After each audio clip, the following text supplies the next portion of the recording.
শুনে রাখুন, আমাদের চিহ্নর নাম খাম, ছুটিয়ে দেবো 293 জনের কাম। আমাদের নেতার নাম নওশাদ সিদ্দিকী ভাইজান। যতই করো না উগুর বুগুর, পার করে ছাড়বো তোমার এবার ঘটক পুকুর। আপনি ভাবছেন ওসব ভাঙড়ের কথা বাদ দিলাম। আপনি আগে বলছিলেন যে আমি 1 লক্ষ ভোটে জয়লাভ করব, কালকে 2-3 দিন পর থেকে বলছেন 1 ভোটে জয়লাভ করতে হলেও করব। কেন বলছে এই কথাটা? আমাদের এমএলএ বলেছিল যে আগের বছর আমরা 26,000 কম বেশি প্লাস ভোটে জিতেছিলাম, সেটা এবার ডবল ডিজিট করে দেখাবো। কিন্তু উনি জানে যে বিধায়ক যে কথা বলে সেই কথা পুরো করে ছাড়ে। কম বেশি 40,000-এর কাছাকাছি বিজেপির ভোট আছে, সেই জন্য এই বিজেপির বাড়ি সেটিং করতে গিয়েছিল, করার পরেই বলছে যদি আমি 1 ভোটে জিততে হলেও জিতবো। বিজেপির ভোটটা নিতে চাইছে, তবে অতটা সোজা নয়। যতই তুমি ওদের সাথে সেটিং করো না কেন, বিজেপির পদ্ম ফুল দেখলে ওদের আর সহ্য হয় না, হাতটা ঠিক পদ্মই গিয়ে ওদের থামবে। ঠিক তো? খালি দিনের শেষে একটা কথা চিন্তা করে রাখো, 29 তারিখে আমাদের ভোট করাতে হবে। কিভাবে গণনা করে আনতে হয় সেটা আমাদের বিধায়ক এই 5 বছরে শিখে গিয়েছে। কিভাবে নিজের ফসলটা নিজের ঘরে তুলতে হয় সেই জিনিসটা আমাদের বিধায়ক শিখে গিয়েছে। কেননা যাকে নিয়ে এত ভয় পাচ্ছ, जिस रेस से निकालने की कोशिश कर रहे हो, हमारा जो खिलाड़ी है इस रेस का पक्का खिलाड़ी बन चुका है हमारा नौशाद सिद्दीकी भाईजान। এই জন্য বলি আমাদের এই গ্রামে সকাল থেকে এত উত্তেজিত করার চেষ্টা করছিল। শুনে রাখুন, আপনি 70 লাখ দেন আর 80 লাখ টাকা দেন, এত বড় গবেট মাথা মোটা যদি না হতো, ওনার যিনি এখানে টোটাল পশ্চিম বাংলা চালানোর ক্ষমতা রাখতো, সে কোনোদিন টিকিট পায়নি। আর তার চটি ছাড়া চামচা, সে কি করে ভাবে 70 লাখ টাকা দিয়ে টিকিট পাবো? এখন কি বলছে যে বুথটা জিততে পারলে টাকাটা ফেরত পাবো। আরে শুনে রাখো, বুথ তো জেতা দূরের কথা, ভাঙড় জিতলে টাকা লওয়ার জন্য ওকে খুঁজে পাবে কোথায়? বলছে না, বলে না যে বুথটা জিতে দেখা তারপর তোর টাকা ফেরত দেবো। তা শুনে রাখ, বুথ জেতা তো দূরের কথা, ভাঙড় জিতে তাকে খুঁজে পাবি, তারপর তো তার কাছ থেকে 70 লাখ টাকা আনতে যাবি। আগে ভাঙড়টা জিতে দেখা। ভাঙড় অত সোজা নয়। আমরা বলেছিলাম ডালপালা জয়েন করাই না, আমরা ডাইরেক্ট গাছ জয়েন করাই। আজকে আরেকটা তারপর আপনাদের সম্মুখে বক্তব্য রাখবেন আমাদের প্রাণপ্রিয় বিধায়ক নওশাদ সিদ্দিকী ভাইজান। তার আগে 2-1টি কথা। আজ 21 থেকে 26 আমরা এই 5টা বছর পার করে আসলাম, সামনে মাত্র 29 তারিখ। এই 5 বছর ধরে শাসক দলের প্রত্যেকটা নেতা, প্রত্যেকটা চাটুকারিতা নেতা আমাদের এই বিধায়কের উপরে কলঙ্ক লাগাতে, দাগ লাগানোর চেষ্টা করেছিল যে বিজেপির থেকে সেটিং করেছো, বিজেপির থেকে কোলাঘাটে টাকা নিয়ে বসে আছো। এই 5 বছরে এরকম একটা চিহ্ন দেখাতে পারিনি যে আমাদের বিধায়ক 5 বছরে কোনো এক জায়গায় বিজেপির থেকে সেটিং আছে। কিন্তু দিনের শেষে আমরা এই সওগাত মোল্লাকে দেখলাম, সেদিনে আর তো পেরে উঠছে না, যিনি বিজেপির প্রার্থী হয়েছেন তানার বাড়ি গিয়ে সেটিং করতে চলে গিয়েছে। তাহলে চিন্তা করে দেখো কি বলছে যে ওনার মা হলো আমাদের মহিলা নেত্রী। যদি ওনার মা টিএমসির মহিলা নেত্রী হয়, তাহলে উনি বিজেপির টিকিটটা কি করে পেতে পারে, এইটা আমাদের ভাবতে হবে। তাহলে সেটিংটা আছে না নেই? এই 5টা বছর ধরে শাসকের চোখে চোখ রেখে এই একটাই মাত্র বিধায়ক পশ্চিম বাংলার বিধানসভায় লড়াই করে চলেছে, তার নাম হলো নওশাদ সিদ্দিকী বিধায়ক, নওশাদ সিদ্দিকী ভাইজান। যেটা আমরা ভাঙড়ের জমিন থেকে প্রতিষ্ঠিত করে, ভাঙড়ের জমিন থেকে উত্তীর্ণ করে যেটা আমরা বিধানসভায় পাঠিয়েছিলাম। আর একবার আমাদের প্রতিজ্ঞাবদ্ধ হতে হবে যে এই নওশাদ সিদ্দিকী ভাইজানকে আমরা বিধানসভার জমিনে পাঠাবো। আর একবার শুনে রাখুন, আমাদের চিহ্নর নাম খাম, ছুটিয়ে দেবো 293 জনের কাম। আমাদের নেতার নাম নওশাদ সিদ্দিকী ভাইজান। যতই করো না উগুর বুগুর, পার করে ছাড়বো তোমার এবার ঘটক পুকুর।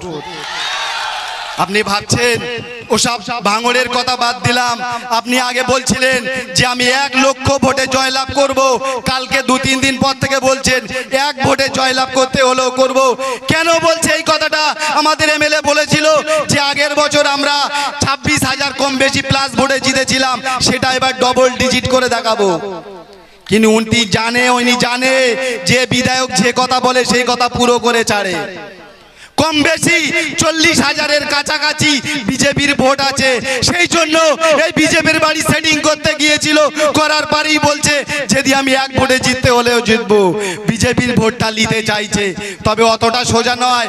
যতই তুমি ওদের সাথে সেটিং করো না কেন, বিজেপির পদ্ম ফুল দেখলে ওদের আর সহ্য হয় না, হাতটা ঠিক পদ্মই গিয়ে ওদের থামবে। ঠিক তো? খালি দিনের শেষে একটা কথা চিন্তা করে রাখো, 29 তারিখে আমাদের ভোট করাতে হবে।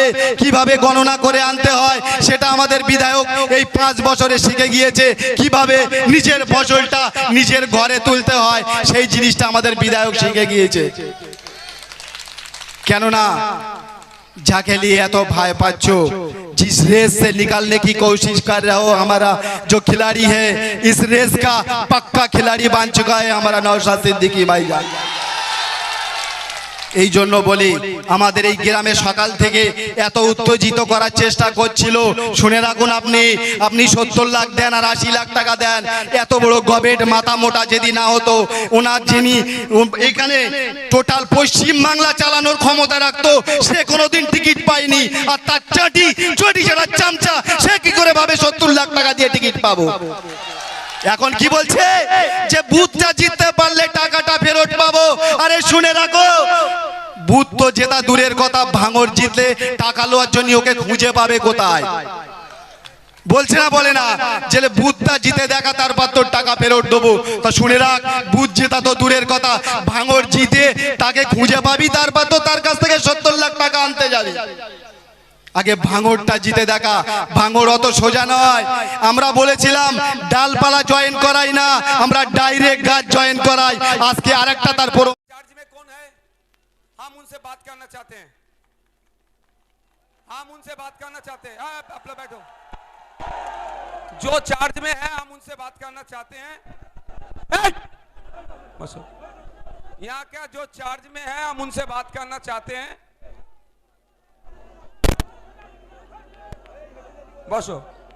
যেটা বলছিলাম, যিনি চার্জে আছেন আমি তার সাথে কথা বলতে চাইছি না। আসুন, কার গাড়ি ঢুকেছে না ঢুকেছে দেখতে হবে।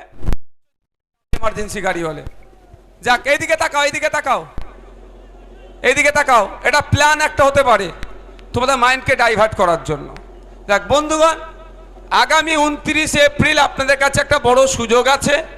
সুযোগটাকে কাজে লাগান। জীবনতলার মানুষেরা, ক্যানিং পূর্বের মানুষেরা সুযোগটাকে কাজে লাগান। সুযোগকে কাজে লাগাতে পারলে, সুযোগকে কাজে লাগালে তাহলে এই দুর্বৃত্তদের হাত থেকে আপনারা মুক্তি পেতে পারেন। ইভিএম মেশিনের 4 নম্বর খাম চিহ্নে টিপে, বোতাম টিপে এই দুর্বৃত্তদেরকে হারান, আইএসএফকে ব্যাপক ভোটে জয়যুক্ত করুন। তাই বন্ধুগণ, বক্তব্য আমি দীর্ঘায়িত করব না। রাস্তা আটকে প্রোগ্রাম আমার পছন্দও লাগে না, কিন্তু এখানে প্রোগ্রাম করার আমাদের ইচ্ছে নাই। তারপরেও ইচ্ছে যখন আমাদেরকে জোর করে করিয়েছে, এখানে আমাদের না মাইক বানতে দিয়েছে, না আমাদেরকে স্টেজ করতে ঠিকমতো সহযোগিতা করেছে, তারপরেও বলবো আমার দ্বিতীয় প্রোগ্রাম আছে। আমি আপনাদের কাছে অনুরোধ করব, এই শপথটা নেন। দুর্বৃত্তদের হাত থেকে ক্যানিংকে মুক্ত করতে হবে। আপনারা রাজি আছেন? রাজি আছেন? রাজি আছেন তো নাকি? গণতান্ত্রিক প্রক্রিয়ায় আমরা আমাদের সর্বোচ্চ দিয়ে লড়াই করব, গণতন্ত্রকে প্রতিষ্ঠিত করব। ক্যানিং পূর্ব, পশ্চিম, ভাঙড় থেকে শুরু করে পশ্চিম বাংলা থেকে এই ঘরের টাকা চোরেদের বিদায় দেব, 100 দিনের টাকা চোরেদেরকে বিদায় দেব, কাটমানি খোরেদের বিদায় দেব, সেন্টিগেট যারা রাজ করছে তাদেরকে বিদায় দেব। এই কি হলো ওখানে? কে অত বকছে? अरे साहब, आपका जो चार्ज में है उनको थोड़ा भेज दीजिए ना।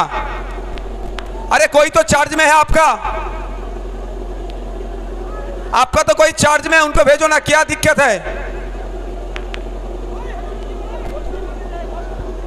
এটা জীবনতলা থানা তো নাকি? আমি জীবনতলা থানার এখানে যিনি চার্জে আছেন তার সাথে একটু কথা বলতে চাইছি। জীবনতলা থানার যিনি চার্জে আছেন এই प्रोग्रामटार तार साथे एकटू कथा बोलते चाहती। और फिर भी सेंट्रल फोर्स जो यहाँ पे आए हैं, अगर उसका जो जिम्मेदारी जिसके हाथ में है, हम उनसे बात करना चाहते हैं। हाँ बोलून साहब, हॉट्स प्रॉब्लम जोलान कोথায় বাড়ি তার? কোথায় বাড়ি? হ্যাঁ হ্যাঁ হ্যাঁ, তা আমরা এখানে ঘাস কাটছি, আমরাও তো ইলেকশনে কাজ করছি না? আমরা ঘাস কাটছি নাকি? আমরা ঘাস কাটছি? আমরাও ঘাস কাটছি না, এটা মাথায় রাখবেন, এটুকু মাথায় রাখবেন। আমরাও ঘাস কাটছি না, ঠিক আছে? প্রত্যেকের রেসপেক্ট আছে। এটাও আমরা গণতন্ত্রকে রক্ষার লড়াই, ইলেকশনে নির্বাচন করতে এসেছি। আমাদের हम लोग भी एक इलेक्शन में कॉन्टेस्ट करने आए हैं।